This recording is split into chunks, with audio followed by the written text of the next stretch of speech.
Right now you are lying in a soft bed, your head on a pillow, the room quiet around you. The weight of the day is leaving your body. The mattress takes it, the pillow lifts your skull.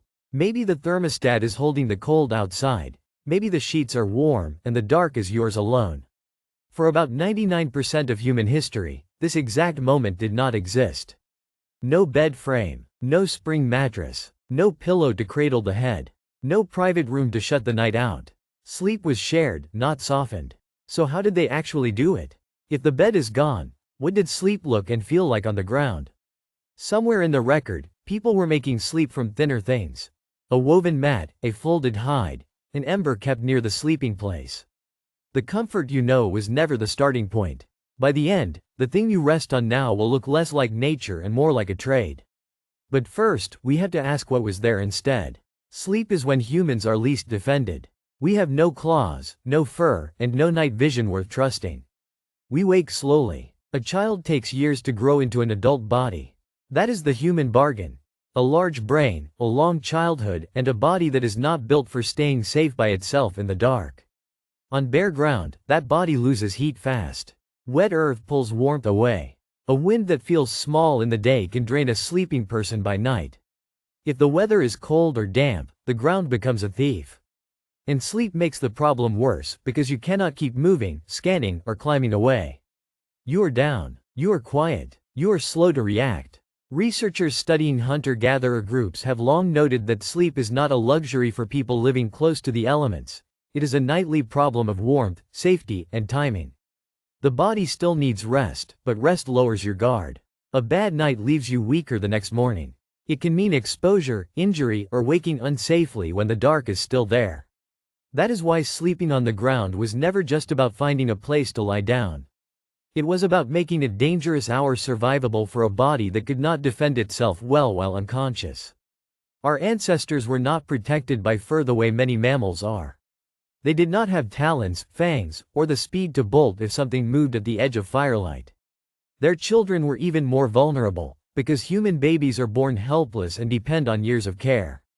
The environment asked for more than rest. It asked for heat conservation, dryness, and some kind of boundary between the body and the earth. In caves, under open skies, or in brush shelters, the same problem returned each night. Sleep would take you away from awareness, and the night did not care. Cold ground pulled warmth from the back and hips.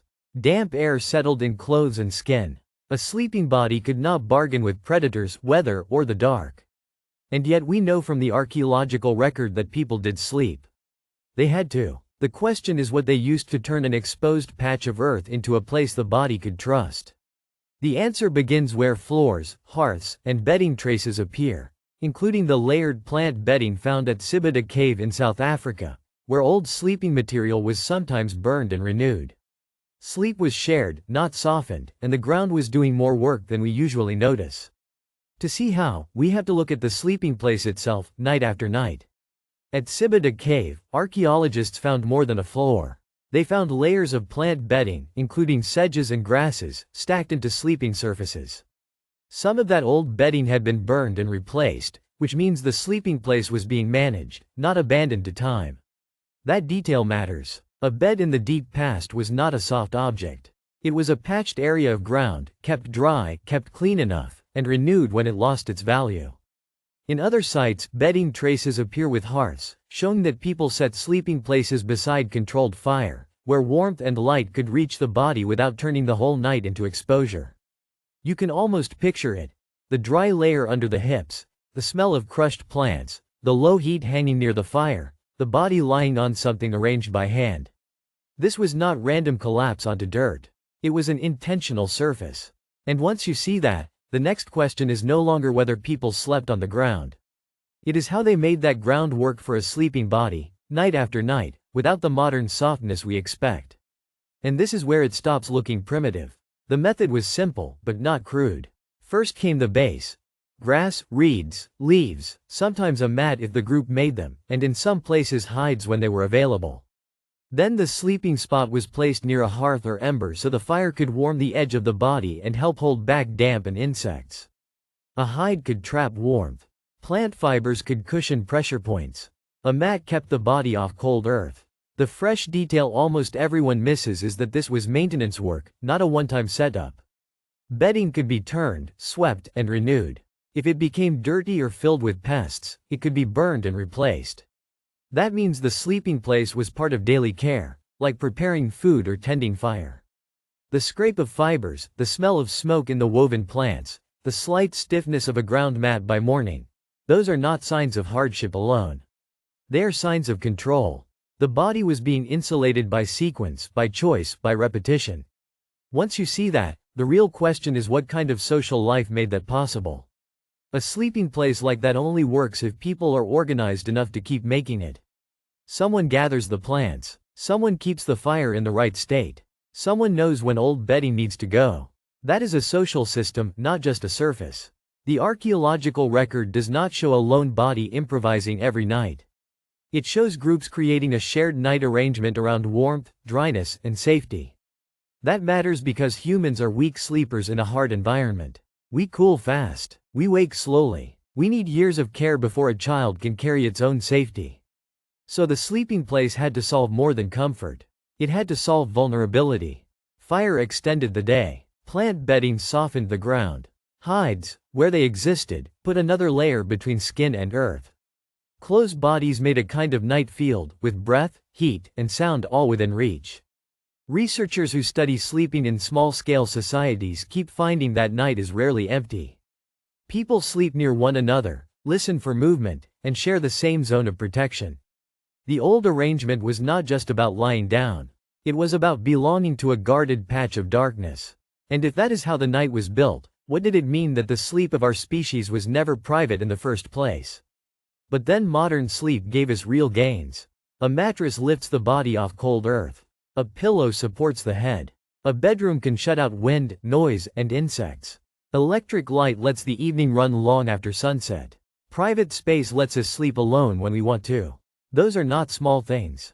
They changed pain, temperature, and safety in ordinary life. Yet when bed, light, and walls became normal, something else thinned out. We lost shared warmth. We lost shared vigilance. We lost the feeling of being one small night group, breathing in the same dark, with firelight on the edge of sight. We also lost direct contact with the ground itself, with the earth under the body and the night air around it. That is the trade. Not a simple loss, not a simple gain. We made sleep gentler, cleaner, more private. We also made it more separate. Sleep was shared, not softened. That is the plain truth sitting behind the modern bed. For about 99% of human history, sleep was made in company, by hand, from what the place offered. The question is not whether comfort is real. It is. The question is what we stop noticing when comfort becomes ordinary. The social work hidden inside the night, and the way a human body once belonged to a group before it belonged to a room. What does that trade reveal about the kind of animal we still are? It reveals that we are not built to be sealed off from our own vulnerability. Even now, you still look for warmth before sleep. You still want the room to feel safe. You still settle into routine, into the same side of the bed, the same lamp, the same quiet. Those habits are older than the furniture around them. They belong to a body that learns sleep is something guarded. That is why the modern bed can feel so familiar. It is not only comfort. It is an answer to an ancient need for enclosure, trust, and rest. The mattress, the pillow, the closed door. They do a job that firelight, hides, mats, and nearby people once did by other means. So when you lie down now, you are not leaving that old animal behind. You are carrying it into a newer room. Your body still knows the logic of being protected while you are most open. It still asks for heat, still asks for boundaries, still asks not to be alone with danger. That is what the ground once taught us, long before foam and springs did. Right now you are lying in a soft bed, your head on a pillow, the room quiet around you. That ordinary scene now looks different. It is not just furniture. It is a late answer to the same problem our ancestors met with: mats, hides, embers, and one another. The bed did not invent sleep. It changed how we protected it. Sleep was shared, not softened. That is the trade made plain. We gained comfort, privacy, and shelter from weather, but we gave up some of the shared night that once held us. Without a bed, sleep was still there. It was made by hand, on the earth, in company with fire and with people nearby. If this changed how you see the bed beside you, The next story looks at another everyday thing you use without thinking. For now, keep the strange fact in view. Your soft pillow is carrying a very old need, and your body still recognizes it. That is enough to make the night feel larger than the room.